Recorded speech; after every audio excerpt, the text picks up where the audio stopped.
വൃത്തികെട്ട സുഹൃത്തുക്കളെ സൂക്ഷിക്കുക. അവിടെ ആഴമേറിയ ഒരു കാട്ടിൽ മഡോത്കഥ എന്ന പേരിൽ ഒരു സിംഹം ജീവിച്ചിരുന്നു. അവന് 3 സ്വാർത്ഥ സുഹൃത്തുക്കൾ ഉണ്ടായിരുന്നു. ഒരു കുറുക്കൻ, ഒരു കാക്ക, ഒരു ചെന്നായ.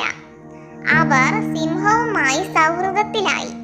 കാരണം അവൻ കാട്ടിലെ രാജാവായിരുന്നു. അവർ എല്ലായ്പ്പോഴും സിംഹത്തിന്റെ സേവനത്തിലായിരുന്നു. അവരുടെ സ്വാർത്ഥ ലക്ഷ്യങ്ങൾ നിറവേറ്റുന്നതിനായി അവനെ അനുസരിച്ചു.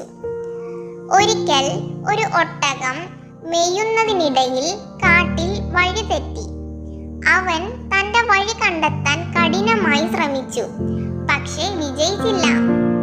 ഇതിനിടയിൽ സിംഹത്തിന്റെ ഈ 3 സുഹൃത്തുക്കൾ ആശയക്കുഴപ്പത്തിൽ അലഞ്ഞു തിരിയുന്ന ഒട്ടകത്തെ കണ്ടു.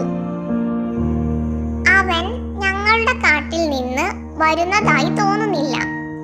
കുറുക്കൻ സുഹൃത്തുക്കളോട് പറഞ്ഞു, നമുക്കവനെ കൊന്നു തിന്നാം. ഇല്ല, ചെന്നായ പറഞ്ഞു, അതൊരു വലിയ മൃഗമാണ്. നമുക്ക് പോയി നമ്മുടെ രാജാവായ സിംഹത്തെ അറിയിക്കാം. അതെ, ഇത് നല്ല ആശയമാണ്, കാക്ക പറഞ്ഞു. രാജാവ് വന്നവനെ കൊന്ന ശേഷം നമുക്ക് മാംസത്തിന്റെ വിഹിതം കിട്ടും.